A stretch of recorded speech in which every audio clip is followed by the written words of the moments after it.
কিছু স্মৃতি, কিছু কথা, কিছু গল্প সারা জীবন মানুষের মনের ভেতরে থেকে যায়, যা প্রকাশ করা যায় না, বলা যায় না। কোথাও যাচ্ছি, কিন্তু কেন যাচ্ছি, কি করছি সেটাও বলার মতো না। কারণ নিজের বুদ্ধিতেই চলছি, নিজের বুদ্ধিতেই সব কিছু করছি। তো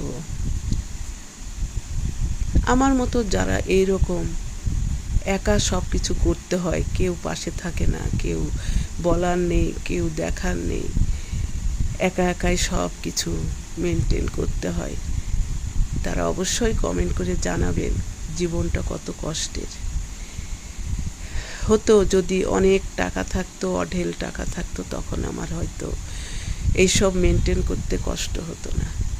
তারপরেও চেষ্টা করে যাচ্ছি, রাখে আল্লাহ মারেকে, আল্লাহ হয়তো একটা ব্যবস্থা করে দিবেন। সব রকমের চেষ্টা করছি, সব রকমের বুদ্ধি করছি, অনেক সময় বিফলে যাচ্ছি, অনেক সময় আবার সফল হচ্ছি। যাই হোক, এই করতে করতে আমি অনেকটা পথ চলে এসেছি, অনেকটা জীবনের গল্পও বলে ফেললাম আপনাদের সামনে।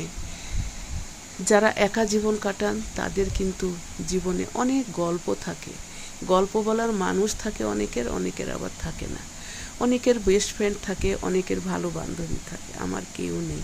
যাই হোক, ভালো লাগলে শেয়ার করে দিন।